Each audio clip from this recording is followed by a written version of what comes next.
Go ahead. All right, great. So it gives me great pleasure to introduce our speaker for today, Dr. Mark Oldham. Dr. Oldham is an assistant professor of psychiatry at the University of Rochester Medical Center, deputy editor of the Journal of the Academy of Consultation-Liaison Psychiatry, and treasurer of the American Delirium Society. He completed fellowship training in CL psychiatry at Yale. Whereas Dr. Oldham's scholarly focus is delirium, his clinical work has centered on team-based models of proactive CL psychiatry. He served as an attending and medical director of Yale's behavioral intervention team and currently directs a similar proactive CL service at Strong Memorial Hospital called Prime Medicine, which stands for Proactive Integration of Mental Health Care in Medicine. He's also the lead author of the recent Proactive Consult-Liaison Psychiatry resource document approved by the American Psychiatric Association's Joint Reference Committee. Incidentally, Dr. Oldham was also one of the first CL attendings that I ever worked with, and so he's largely to blame for me being here with you today. So please join me in welcoming Dr. Oldham. All right, well, thank you so much. I really appreciate that. Can you guys see my slides right now? We're good? Okay, perfect. So anyway, it's a pleasure to be here. Thank you guys so much for the invitation to present on proactive CL. This is, I love CL psychiatry, and I don't mean in any way to demean CL psychiatry by suggesting there's a better way to do it. That's not at all the nature of this presentation. It's simply that I've practiced in traditional CL settings, and I've also been really fortunate to practice in this separate model. It's really a set of principles applied to CL psychiatry. And we do think there is a variety of means of adding value to really all stakeholders involved. And so what I'll do is I'll unpack this idea of proactive CL psychiatry today. In many ways, proactive CL psychiatry is collaborative care or integrated care, really joined with or integrated into inpatient CL psychiatry. So let's see here. Let's see if I can get my slides to advance. Perfect. So in terms of disclosures, as you've heard, I serve as the deputy editor of the Journal of ACLP, and I'm currently supported by a K23 Career Development Award through the National Institute on Aging with a focus on delirium and Alzheimer's disease and related dementias. And I'm not going to read this here because this will become very clear through the different parts of my presentation. But I want to begin with this slide and really give honor to the people who have developed the model and without whom the model as it exists today would not. And so first off, Paul Dazan here on the far right, he was my fellowship training director at Yale, very active in leadership at ACLP, and he was a person who had published a paper on a very kind of similar early forerunning model, which I'll cover in a moment, on proactivity. Dr. Ho-Cheng Ben Lee is my mentor, and he was the chair, or I should say chief of the psychological medicine section at Yale when the model was really being developed and really responsible for a lot of dissemination. And then here on the left, Dr. Sledge, really proactive CL psychiatry was his idea in the very beginning. And he was kind of there coming up with the idea of doing it and then developing it and expanding it. And I also mentioned him last here because this presentation I'm going to dedicate in his honor because he passed away at late December of last year. And really, it's just a testament to his foresight and just the many ways that he's touched lives throughout his career. So again, this is dedicated to Dr. Sledge. So what exactly is proactive CL psychiatry? This is an interdisciplinary model of CL psychiatry that incorporates systematic screening for mental health concerns, early clinical intervention, and integration with primary teams with the goal of facilitating efficient care and improved outcomes. Now that's a mouthful. We're going to walk through each of those bold blue statements as we go. So let's start with this idea of unmet needs. Perhaps there's something more that we're missing. So in CL psychiatry, for people who work in acute care settings specifically, so much of what we do is crisis focused. I mean, I would argue that the majority of what we end up doing in CL psychiatry is answering questions related to acute concerns.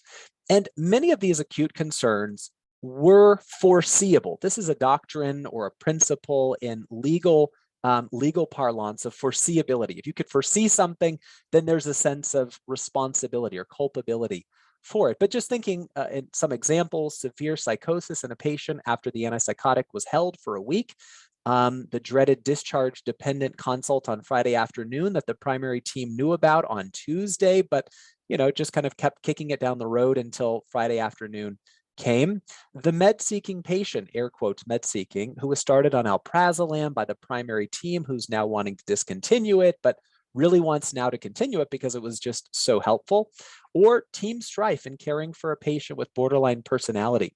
Now, again, this is clearly not exhaustive, but there are so many examples where we are able to foresee the issues that might arise. And so can we parlay this foreseeability into meaningful, kind of proactive early intervention? And so you'll see here, my citation is the University of Lived Experience. Now, anyone who has worked in acute care settings, or really anywhere in mental health in any setting, we recognize that there are a variety of different features of the conditions and the people that we're caring for that can be very maladaptive. And so this is just an example, but every one of the conditions that we might provide care for can really be counterproductive in terms of the overall kind of care trajectory and the delivery, the safe and effective delivery of care.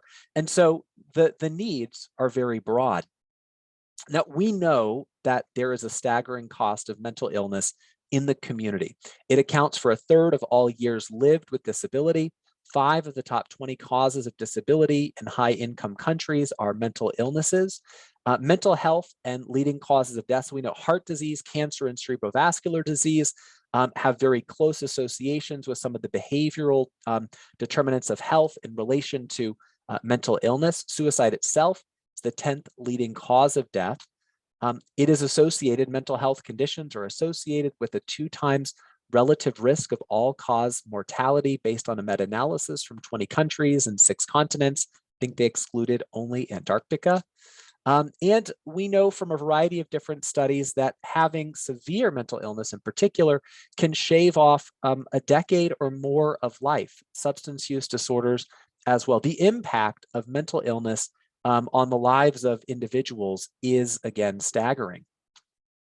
And in the hospital, a conservative estimate would say that 40% of medical inpatients have a psychiatric comorbidity. And this is associated with longer length of stay, higher risk of rehospitalization, higher healthcare costs, and overall compromised care.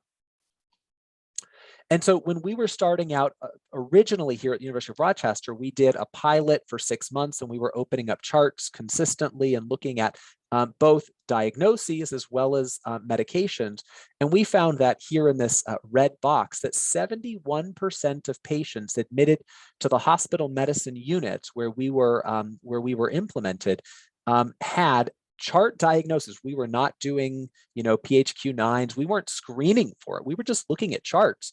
We found that 71% had either a psychiatric diagnosis, so an F code diagnosis, or they were on a psychotropic, clearly for a psychiatric reason. So more than 2/3 is extremely high. And then there was this relatively recent systematic review and meta-analysis looking at health economic outcomes in hospital patients with medical psychiatric comorbidity. And it's pretty, the story is pretty clear. Looking here at the top image, this is psychiatric comorbidity on overall medical costs. This is a fairly heterogeneous group, but if you can see on this forest plot, clearly higher medical costs across the board. And then this image here on the bottom, this is psychiatric comorbidity associated with overall length of stay. And I just want to highlight here on the bottom x-axis, these are days. So we're talking about psychiatric conditions being associated with several days, longer length of stay relative to individuals without psychiatric comorbidity. So it's obvious that the impact of mental illness in the general hospital, some of that cost is borne by the hospital itself, but there are many people who are affected. So in terms of staff, very often staff who are not in mental health care simply don't have really formal training on the identification and the management of various mental health conditions, which can lead to dissatisfaction and distress, contributing to burnout. And certainly clinical staff are not immune to this idea of stigma or implicit bias related to mental health conditions. But most importantly, our patients suffer because ultimately their care is compromised.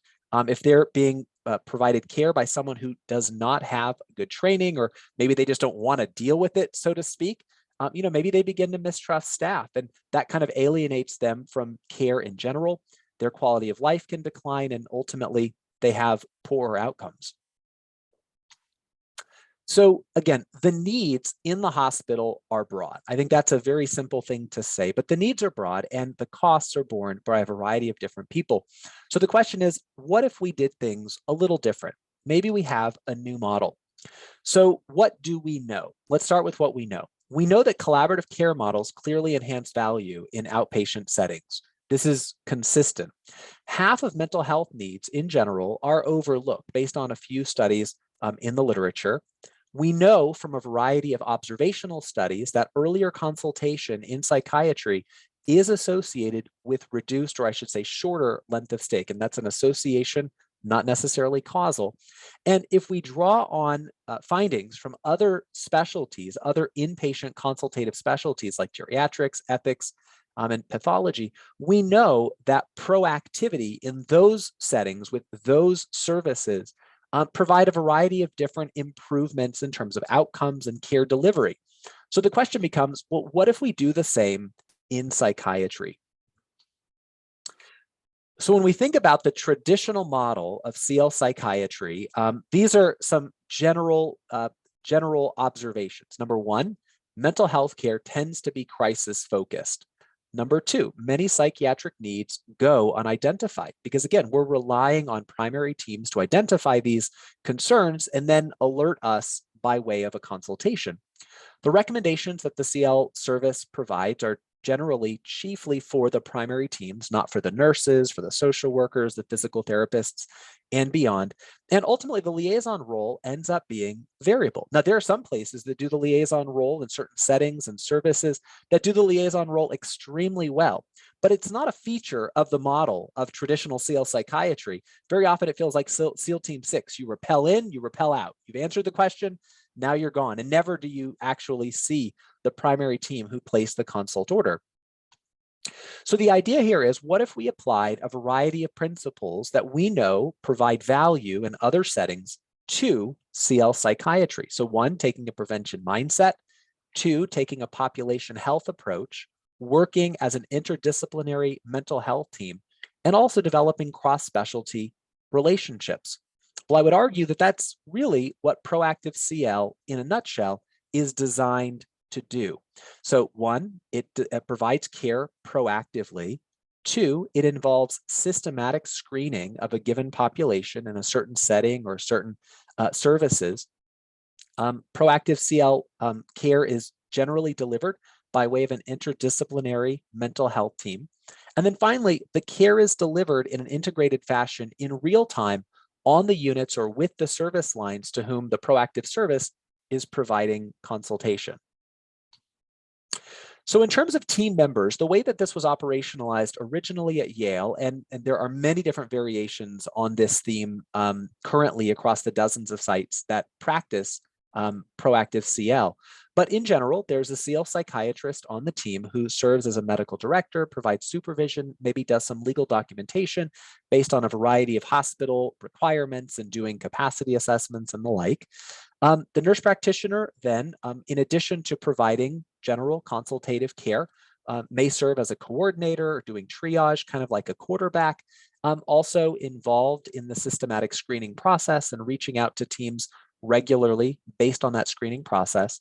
And then a social worker, ideally someone with clinical experience. And this is an individual who's going to coordinate with community resources, collateral, and also begin working on aftercare and disposition care planning really from the get-go. again, these three individuals on a mental health service working together, kind of practicing at the top of their license, so to speak, to provide tailored care to the individual. And you see over here on the right, there are a lot of other team members that might be considered. This is not an exhaustive list, but trainees, psychologists, an RN coordinator, peer counselors, specifically in settings where substance use care is really central to the model and to the population. I can say at Dartmouth, their team, the behavioral intervention team at Dartmouth, has peer counselors on their service, and they really focus on, for instance, medical assisted care, or the therapy, I should say, for opioid use disorder, a clinical nurse specialist for thinking about different systems issues, or patient service managers. Again, the list could go on. We're actually working right now to get behavioral analysts on our service to help us in managing some of the maladaptive kind of behavioral disturbances that happen in dementia, just because that causes such a tremendous amount of I'll just say distress for the individual, but also for those around them. So what exactly does the screening process look like? Let me boil it down to kind of 3 steps.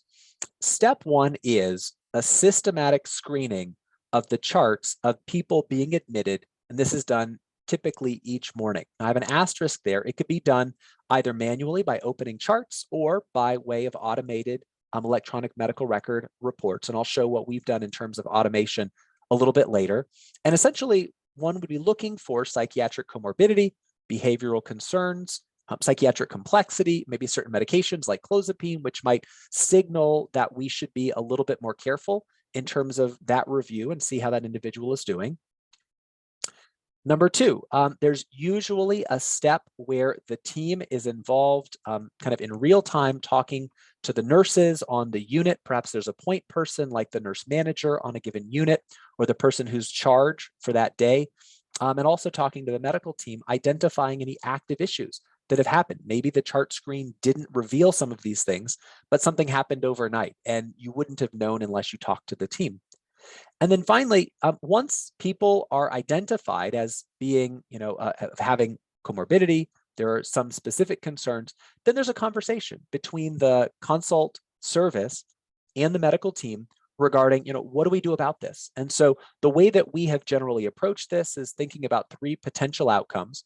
The first is, maybe the medical team wasn't aware, but now bringing it to their attention, they're equipped, they feel comfortable in managing the question at hand. And so no changes in care are necessary.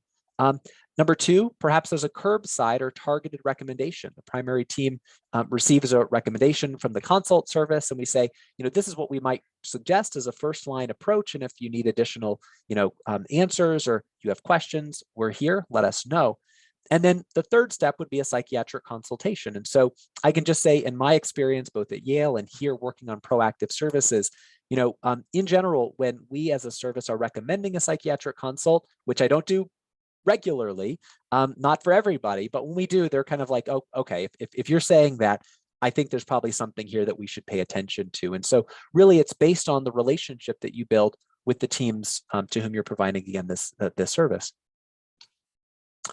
So again, this is the idea of proactive CL. We're adding value by being proactive, screening systematically, meeting unmet needs, and ultimately working as a team. So next, I'm going to talk briefly about the evidence of what we know. What kind of value does this type of care provide to the different stakeholders? So I said I would get to this a little bit later. So this is the original report by Dr. Dazan and colleagues at Yale, published here in 2011, so a little bit over a decade ago.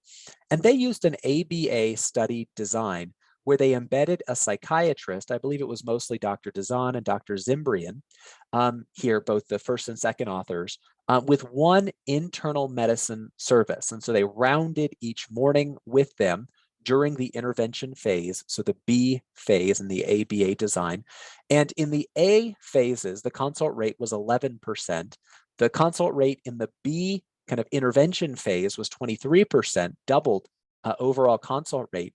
And there were a couple of findings that they have as the result of this particular study. Number 1, they found that based on their work with the teams, that roughly half of patients in that setting on that service had a mental illness. And number two, the length of stay they found was reduced among the intervention sample relative to before and after, interestingly. And the 2.9-day hospital length of stay, I mean, even now as I'm thinking, is extremely short. I don't know a lot of hospitals that have that short of hospital length of stay, but they did nevertheless reduce length of stay by roughly a day. Pretty impressive, actually. And the conclusions were a high burden of psychiatric illness, and that there was likely an underutilization of psychiatric services. And so based on the results of this particular study, and again, this is with Dr. Sledge's supervision at the time, they decided, let's scale this up. Let's create a multidisciplinary team that does the same thing, but provides care to a broader range of settings. And so it wasn't just one service, but it was actually 3 medicine units. And so in total, 92 beds. And so the service that they developed was a half-time psychiatrist, a nurse practitioner, started as a CNS, but later they had hired a nurse practitioner, an advanced practice RN, and then also an LCSW, a licensed clinical social worker. And so again, this was the team, and they found that based on it, this was over 1 year. They did kind of a pre-post analysis, the year prior versus the year of the intervention, that patients with psychiatric consult during the intervention phase had on average about a 2/3 day shorter length of stay relative to the baseline year. And when they looked at year over year overall length of stay, there was a 0.3-ish day reduction. And based on the results of this particular study and really kind of uniformly positive feedback from the medicine colleagues, they pretty much immediately ramped this up to cover all of hospital medicine at Yale very shortly after this work was done. And that's about the time that I had joined Yale. And so they already had 2 separate kind of parallel teams for the behavioral intervention team, Bit A and Bit B. Now, there are a number of other QI projects where variations on the theme of proactive CL, a little bit different models in each one, have been implemented, and they've reported results. So I'm just going to run through those. This is done by Brian Bronson and colleagues at Stony Brook. And so this was an analysis of patients who received psychiatric consultation, and they used something that's kind of called a difference in difference model. So there was a pre and post, and then there was actually an intervention unit and a usual care unit. And so it was basically the difference in length of stay among, in time, subtracting out the difference in length of stay, usual care versus intervention units. And they found that although there was a great deal of heterogeneity such that it didn't reach statistical significance, on average, the point estimate was about a 1.5 day reduction in length of stay among those receiving a proactive consultation on these intervention units.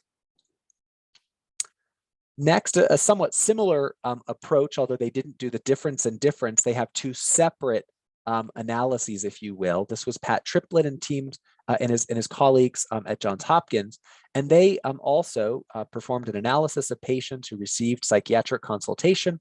So specifically, they looked at a contemporary analysis, so people receiving what they described as a reactive or perhaps responsive consultation versus proactive consultation. And here you see in blue that there was a reduction overall. I mean, I say reduction, but it was an associated with, again, it's difficult to say cause in this kind of model, but essentially there was an association with a reduced length of stay on a contemporary analysis. And then here on the right, similarly, a pre-post analysis looking at the same setting before and then in the year that they implemented this, a similar overall association with a reduction, a reduced or shorter length of stay. The consult latency, if you see on the cells above that, the rows above that, appears to have been reduced. And the 30-day readmission rates were broadly unchanged in this model. I think that's perhaps the only publication that has actually looked at readmission rates, to my knowledge, in this model of care. And they also, Dr. Triplett and his team also looked at overall satisfaction in terms of availability of services, first with nurses and then with physicians. And so overall, there was an improvement in rating the availability of services for mental health care among nurses, and then even more pronouncedly among physicians here. A lot less red, a lot more green, very simply speaking, that they were rating the availability of services more favorably. This was in the medical ICU. This is Melissa Bowie and her teams at Harvard at the time. They had an implementation unit, or I should say an intervention MICU, and they had a control MICU for comparison. Now, in the overall analysis, although it was slightly lower, I'd say a trend toward reduction, it did not reach significance.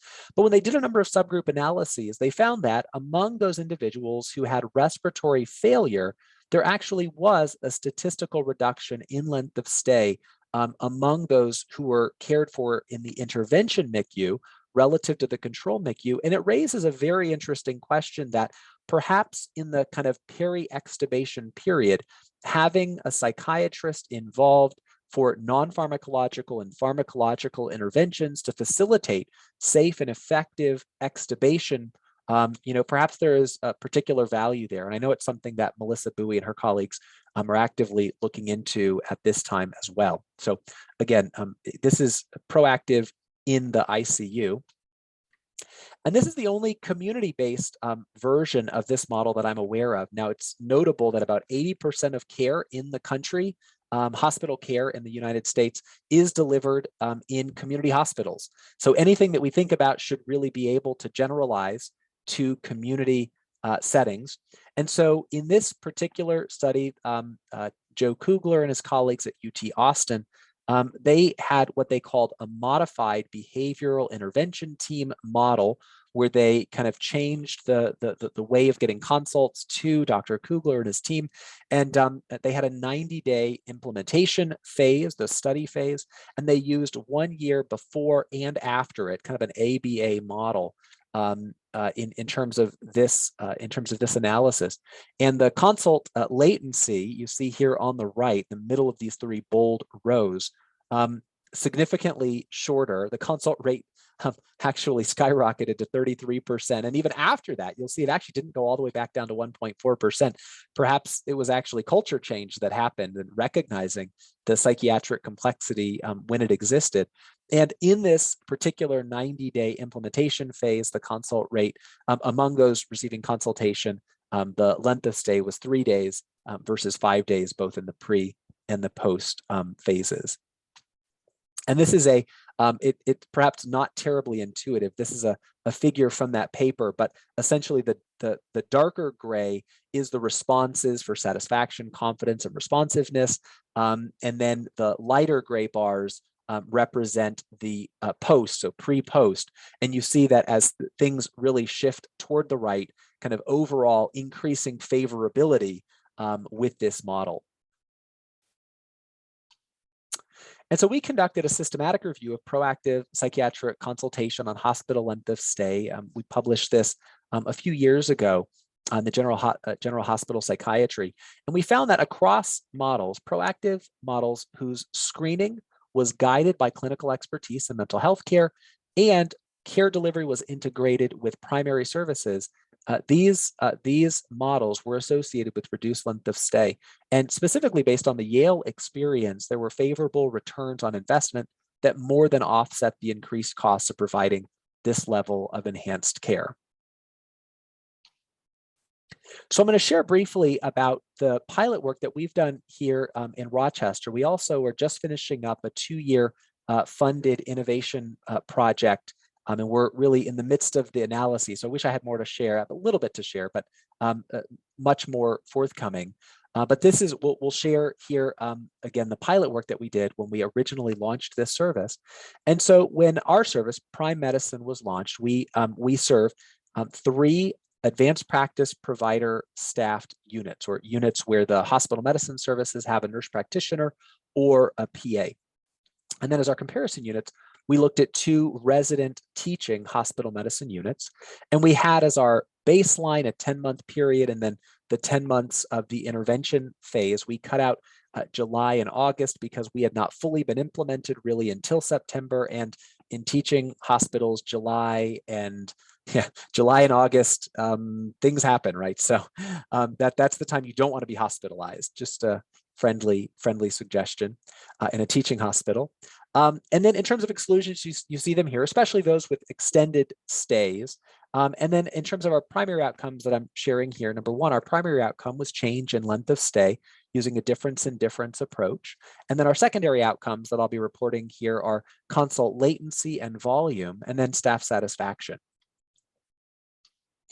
So this is starting with consultation characteristics. Now, we did not reduce consult latency significantly. This is in large part because we had a very high ED boarding time, which I'll show in a moment.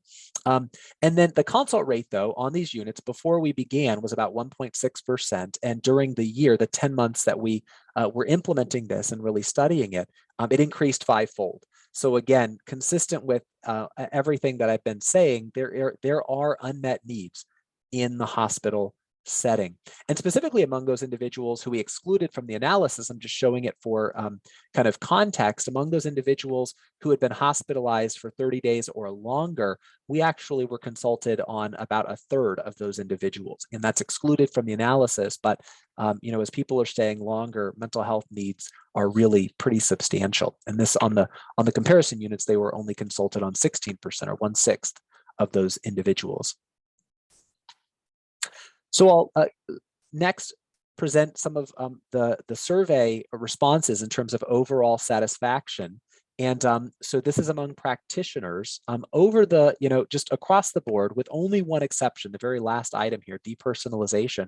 We saw significant improvements in overall ratings. So resource adequacy, personal and psychological safety, time for improvement efforts. And in fact, we were really surprised but delighted by the fact that one of the Maslow burnout scale items even was rated as statistically improved. The emotional exhaustion item of note is actually the one that is the literal burnout item, which says, I have felt burned out caring for blah, blah, blah, right? So it's remarkable. We thought that, this intervention even led to a reported improvement in overall burnout among practitioners on these three units. And then in terms of the nurse surveys, very similar pattern of improvement, but a smaller overall magnitude of effect. And I think that's perfectly understandable because our intervention, although we were providing additional kind of wraparound services and integrating with nurses and social workers and physical therapists and occupational therapists and so forth, we recognize that our consultation is still, it's a consult, so we're chiefly providing recommendations to the primary team. And so again, I think that's to be expected. And I'll just note here on the bottom, the competency survey, we had nurses rate their sense of whether they could assess behavioral health concerns and whether they could intervene in mental health or behavioral health concerns. And on both of those 8-item scales, they scored themselves more favorably in follow-up. Now, in terms of the length of stay analysis, this is an interesting one. So overall, absolute length of stay during our implementation, the pilot, was not improved. In fact, both on our units and the comparison units, it went up by 0.1 day. So not favorable in absolute aggregate. But when we do a difference in difference analysis and you do regression models for the variations of complexity, we found that in a marginal effects model and an adjusted regression model, that the reduction in length of stay was about 0.3 to about 0.16. So not as large of magnitude as what we were hoping. Again, the Yale overall improvement was 0.3 in terms of this adjusted regression model, but nevertheless in the direction that we had expected and hoped, I should say, for it to be. And then we broke this down based on 2-month intervals. In fact, if we exclude the very first 2 months of our analysis, all subsequent 2-month periods were improved, 2 of them reaching statistical significance on regression models. So perhaps the first 2 months is what it took for these changes to really work themselves into the milieu, to develop rapport, and really to implement this service a bit more. So overall, we consider these to be favorable results in terms of length of stay. And just a couple of notes about context. ED boarding time, as I mentioned, we had not reduced kind of the consult latency, kind of getting to people sooner. And what we found is that on average, people were spending about 2 days in the emergency room before they got to the floor. That's kind of high, and that actually limits our ability to be genuinely proactive. And so looking at skilled nursing facility discharges more than doubled during the period. So really disposition to skilled nursing facilities is very often guided simply by availability. And so that's something that we really had a hard time kind of working into. And then in terms of the cognitive burden, about 1 in 5 individuals had a dementia or delirium diagnosis. And a lot of that might not be as immediately amenable to a kind of proactive approach. So just in terms of transitioning and kind of sharing a little bit about our current work. So in our pilot project, and this is an image that we published in 2021 in the Journal of ACLP, we were screening once people were already on one of our units. But again, as I've said, the boarding time was about 1.9 days on average. So the question that we asked ourselves is, well, what if we screen earlier? What if we start screening in the emergency room? Can we do that in an automated fashion? And so we created a screening list that's with the help of one of our physician builders, where we screen for the following discrete data in EPIC.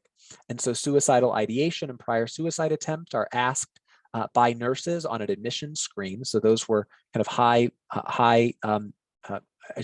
impact or very important things to pay attention to. A behavior, so is active, emotional, or behavioral disorder kind of relevant to this episode of care, also looking at restraint orders and sitter orders. And then we also looked at diagnoses and medications using different groupers, so diagnostic groupers and med groupers in EPIC.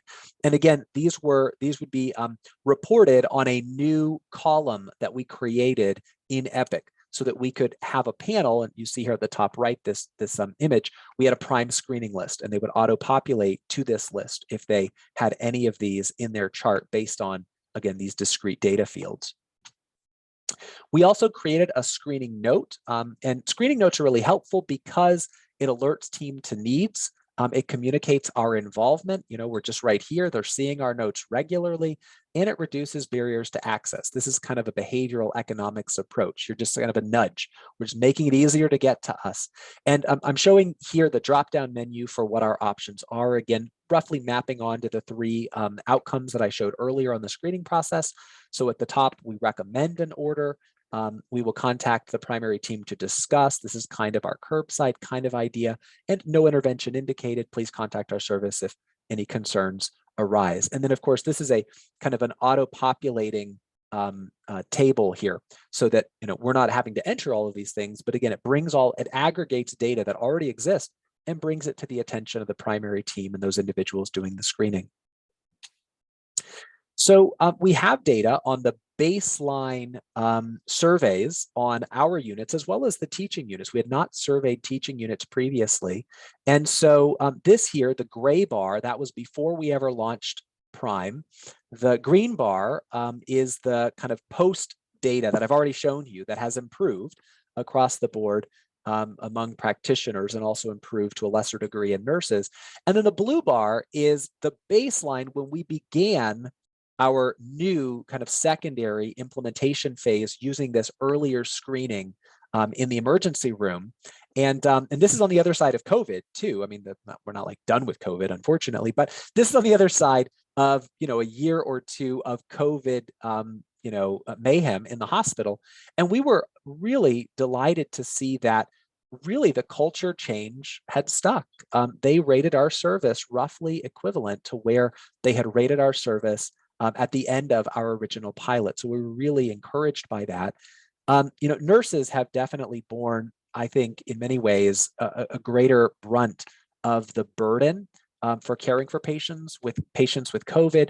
And so we do see a very similar improvement on the first 3 items, but certainly had an attrition of benefit over time. And really for the burnout items on the far right, the emotional exhaustion and depersonalization, I think that's unfortunately somewhat understandable, and kind of where the state of hospital care currently is. Then if we compare the teaching units versus the prime units, we found that there was quite a significant improvement, or I should say, much more favorable responses, again, lower is better, among those physicians on prime units versus those on teaching units. They're very small in, I grant that, but I think the story is pretty consistent. And so I think that lends credibility to the results. And similarly, among teaching versus prime units, looking at the nursing surveys at baseline. Again, similarly, we see this overall greater favorability on the prime units because of the availability of services and even rating personal and psychological safety more favorably when there is an intervention, kind of this team kind of working together in collaboration with the medicine units. So that's kind of the end of the data presentation. I want to end here in the last about 8 minutes that I have thinking about next steps. Where do we go from here? For any service, for any system that's interested in pursuing proactive CL, what might someone consider? And in general, when people have consulted us about, starting a service, I always recommend at first a needs assessment. It doesn't have to be a formal needs assessment, but certainly it needs to be a step in the process. So where are the issues currently? What about staff morale? Are there recent events that have happened that have really brought attention to the need to have assertive care in a particular setting? So, unfortunately, I'll just say before we began, a nurse had been assaulted and had a concussion as a result of caring for a patient. I mean, these really bring home, the need for being assertive in care. What about HCAHPS scores? So patient-reported outcomes, readmission rates, or perhaps even consistent with broader institutional strategic vision. So again, where is the need, and where can we map onto this need and say, this is the need, and so this is what we're proposing as a response to this need. Another important question to ask is who wants it? So it is very easy for people to be kind of very enthusiastic about implementing this from the CL side of things. But if there's not an ally, or if you don't have partnership and kind of a shared vision with other individuals, it can be really challenging to develop that kind of forward motion. So does hospital administration want to invest in projects to reduce costs? Is there another department that feels like they're struggling? Let's say hospital medicine, or maybe it's an ICU staff who's just really feeling overwhelmed. Nursing leadership to address retention and recruitment, psychiatry department to advocate for vulnerable patients, or a CL team to do something different, to really demonstrate the value of the work that they're doing. And so again, kind of working within a codified model to do so. Whenever implementing this kind of approach, I always recommend, and my mentor, Ben Lee, always recommends kind of starting small, thinking smart and sustainable. And I want to highlight two of these. Number one, make sure that if you want to do this, that you can get the data in advance. It might sound trite to say that, but very often, even if the data are kind of there, but you can't get it in the format that you want it, it's not going to work. And we've run into that time and again, like sitter data. Who tracks sitter data? Are there two different types of sitters? Do you have people that are internal and people who are contracted out? And can you differentiate which sitters were for suicide and safety or for behavioral disturbances? If you can't get those data, then you really can't declare that that is your outcome of interest. So again, make sure that you can get the data in advance. And also whether you're doing a QI project versus research also determines whether, for instance, you can get patient level data for patient reported outcomes. So again, things to consider when developing a plan. And the other part is sustainability. So it's very often in medical settings, we have this flash in the pan idea. We have a great idea, we pursue it, but then perhaps there's not the ability to carry it through to completion.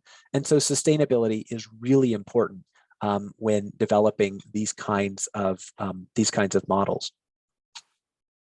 So in terms of where can people go to get a little bit more information, I'll share a few comments about that, and then we'll be done. I think I'm on time, so that's good. So in terms of to start, the American Psychiatric Association wanted to develop a resource document on this model of care.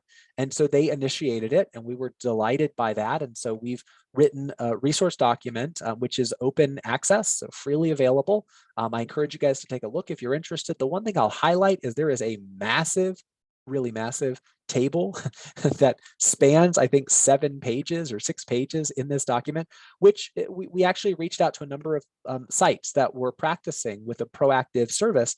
And we asked, how do you implement the specific features of proactive CL? So the screening, the systematic screening, the early intervention, the kind of teamwork, the interdisciplinary teamwork and integrated care. What does that look like? And so they've spelled out, again, operationalizing what the different elements of proactive CL as it's been implemented here. Next, for those who are part of the Academy of CL Psychiatry, we do have a proactive CL Psychiatry special interest group. I believe we're now in our 3rd year, and we were delighted to have Dr. Triplett join as a co-chair with me for this year. He's from Johns Hopkins.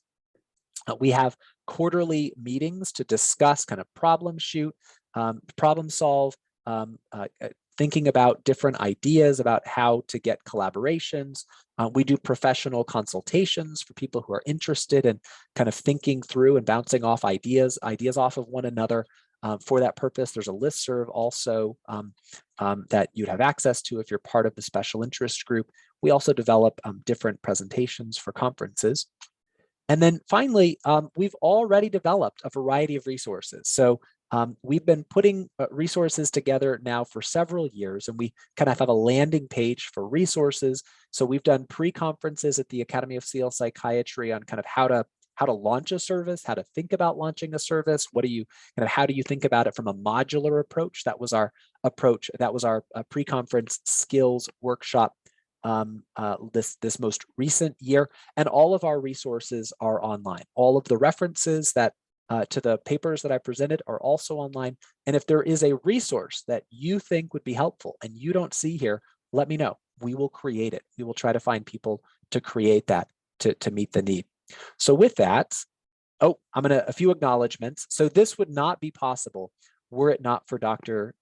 Lee. He is the mentor on my K-23, but also has been a champion for proactive CL really for the past decade.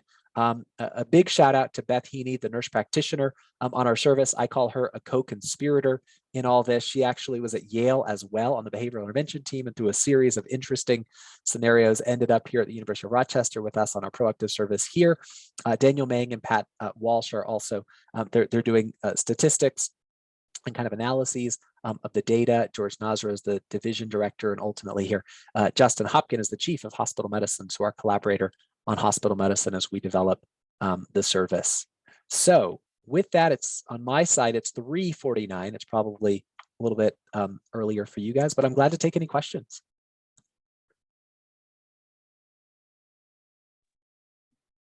I'm going to stop sharing too, because I think there was supposed to be a QR code. There is a QR code for people to show that they're here. Yeah, really appreciate it. Any questions from our attendees today? I have a question. This is Kevin Vicente at the VA in Albuquerque. Dr. Oldham, I was just curious, you'd shown a number of slides that demonstrated that the proactive CL model has been beneficial for decreasing the length of stays.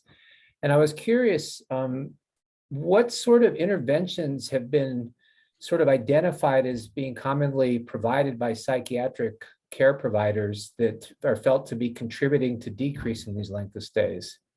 That's a good question. No, I appreciate that. Yeah. So what exactly are the mechanisms whereby we are providing that benefit? So I think there are a number of different things that stand out to me, and this is going to be kind of personal experience. I don't have good data to cite on this, but I would say number one, medication oversight from the beginning. I think a lot of primary medical teams are not really well, I'll say knowledgeable, or maybe it's just not something that they are as comfortable with.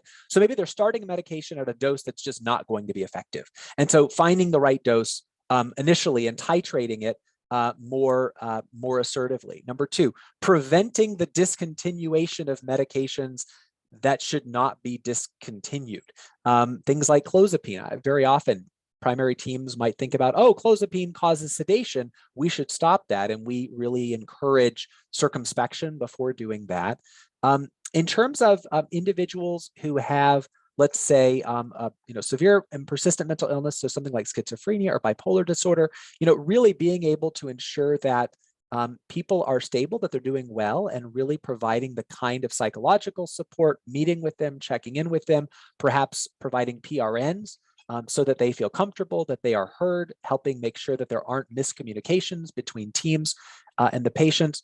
I think PTSD ends up being a condition where care interventions are really important because just lack of trust, not really engaging, the avoidance piece can be something really important to work into. And so making sure that people feel heard and also safe. So, just providing basic education on things like trauma-informed care and being able to know that, do they want the door closed or do they not want it closed? Do they want the curtain? Do they want the lights off at night or do they want the lights on at night?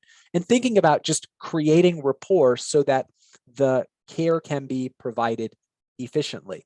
Other things would be things like behavioral disturbances in delirium and perhaps some of the behavioral disturbances in dementia. A lot of times medication review has not been done kind of in detail in that regard. So that's just a highlight of some of the things that we think are important. The other thing I'll mention for the VA, Sophia Mata was at the LA VA, and she had a model. I think she's now at the Partners system in Massachusetts, but she actually, I believe that they're in the process of doing a kind of a pilot proactive service. And I mention that because I think transitions of care are essential in terms of thinking about the value of this model. And so the VA, given that people are receive integrated care across levels, so inpatient to outpatient clinics, I think that kind of vertical integration, some people have called it, it's gone by different names, I think could really be valuable in the VA. So that's an untapped area specifically. Thank you. Yeah.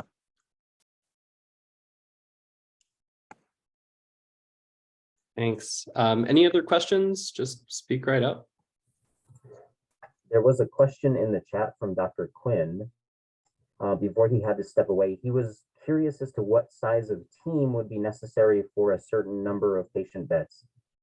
That's a great question. Yeah. So, I mean, I can comment on, how we've done things here and how things were done at Yale, just because that's the experience that I've had. I think it's fairly consistent that I've seen and how people have approached pilots at least. But so we have had about a half-time psychiatrist, about a 0.8 FTE nurse practitioner, and a social worker for about 100 beds.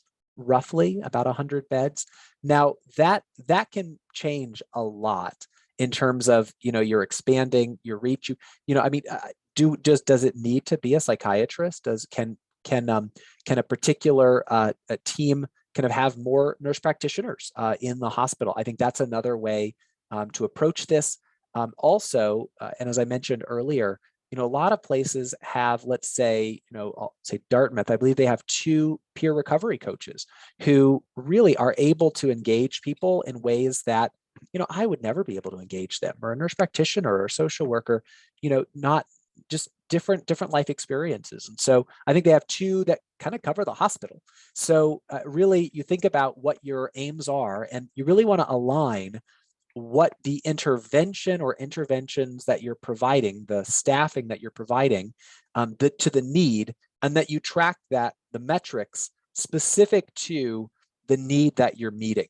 And so again, there should be kind of a through line from the intervention, the need, and the outcomes, making sure that those are aligned. Looks like Dr. McKee has a question as well. Hi, everyone. I am a surgeon, so please keep that in mind as I ask questions. Dr. Oldham, I'm the Chief Quality and Safety Officer for the health system, and Dr. Wiley was kind enough to invite me. Thank you very much for your talk. I cannot tell you how much I learned in this last 45 minutes. Dr. Wiley and I were talking about this earlier, and one of the patient populations that as a surgeon, it seems like the trauma population might be another area that would benefit from this kind of service. And I'm just curious if you have any experience or is there any literature that speaks to integrating this service into a trauma service and any outcomes from that.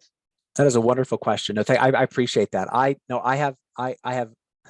have tremendous respect for surgeons. My research in delirium is with the cardiac surgery service. So we don't have any proactive services that I'm aware of in the country in relation to surgery, although I think that is an untapped area in critical care as well, really untapped. So trauma in particular, we have a social worker here on the general service who does provide a lot of psychological support to people on the trauma service here at our hospital. It is not as part of this codified model, as a proactive model. I definitely, I mean, a trauma service line will have a really high proportion of substance use disorders. Obviously, PTSD and acute stress disorder and the like are going to be extremely common and influence a number of things. I'm blanking on her name right now. There was somebody at Innova. Oh my goodness, I'm thinking of her name. If I think of her name, I can send it to you. I think she has done something similar to this. I don't have immediate answers though. If you want to shoot me an email, I'm glad to see if I can connect you with her. And but she was at Innova. I believe that she recently moved, and I can't remember her name, and it might hit me in a moment.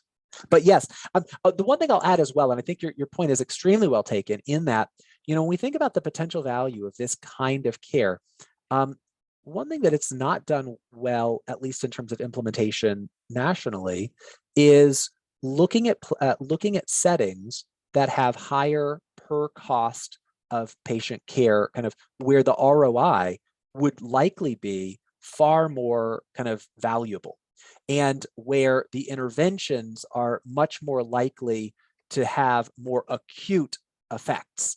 And so in that regard, I think critical care, surgical settings, trauma, maybe even, you know, psycho-oncology, if there were a truly integrated service that included not only the inpatient care, but also the outpatient wraparound services, that's something that's really not been explored.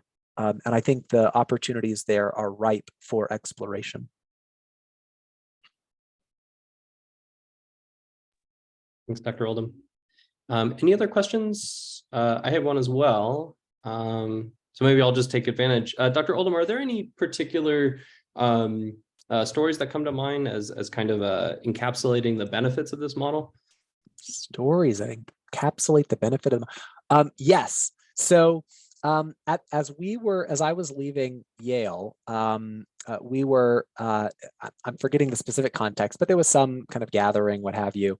And one of the hospitalists at Yale had done their residency at Yale, and then became an attending there, and had been an attending probably for about, I don't know, 9 years at the time. And he was asked, you know, what is, you know, if you could think about all that's happened on hospital medicine over the entire time you've been here, more than a decade, you know, what can you point to the one thing that you feel like has really improved patient care the most? And without batting an eyelash, he said, it's the behavioral intervention team. So I don't know, that it really, it speaks volumes to me, and is extremely heartening when our colleagues see the value in the kind of care that we provide. Now, certainly, I mean, I don't mean to suggest it's only two primary teams, right? It's really to the entire service. And I don't also want to say that it's only to clinicians. I mean, really, the value redounds to the patients. The patients are getting better care. That's what we want. And so, yeah, I mean, in that regard, yeah, I'll just say that that's a memorable line and a memorable story. Well, thank you so much. I think we're at the end of our time for today. For anyone who missed it, Robin did put the QR code link into the chat. So make sure you get credit for being here. Dr. Oldham, I really appreciate it. Again, thanks for coming to tell us about this model. I think it's really exciting. Wonderful. Thank you so much for inviting me. Appreciate it.